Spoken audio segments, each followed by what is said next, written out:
আগামী 15 তারিখ কোপা আমেরিকার ফাইনাল ম্যাচ খেলতে মাঠে নামবে কলম্বিয়া ও আর্জেন্টিনা। ইতিমধ্যে এই ম্যাচ নিয়ে ভবিষ্যৎবাণী করে সংবাদ সম্মেলনে এসে একই বললেন রোনাল্ডো।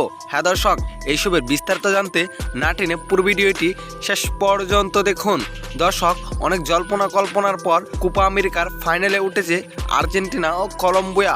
ইতিমধ্যে এই ম্যাচ নিয়ে শুরু হয়েছে দর্শকদের মাঝে বাড়তি উত্তেজনা, কেননা দুনো দলের শক্তিমাত্রা দিয়ে বেশ এগিয়ে বলা চলে। কলম্বিয়া টানা 27টি ম্যাচ জিতে রেকর্ড করেছে, তাই বলা চলে আর্জেন্টিনা থেকে শক্তিমাত্রা দিয়ে কম এগিয়ে নয় কলম্বিয়া। এদিকে এই ম্যাচটি নিয়ে সংবাদ সম্মেলনে এসে ভবিষ্যৎবাণী করেছেন রোনাল্ডো, যেখানে এই ম্যাচটি নিয়ে সংবাদ সম্মেলনে রোনাল্ডো বলেন, এই ম্যাচটি জমবে আমার মনে হচ্ছে, কেননা দুই দলই খুব শক্তিশালী মনে হচ্ছে। তবে শক্তিশালী হলো আমার মনে হয় ম্যাচটি আর্জেন্টিনায় জেতার সম্ভাবনা রয়েছে, কেননা আর্জেন্টিনা শক্তিমাত্রা দিয়ে অনেকটা এগিয়ে আছে এবং তাদের দলে অনেক বড় বড় তারকাও রয়েছে।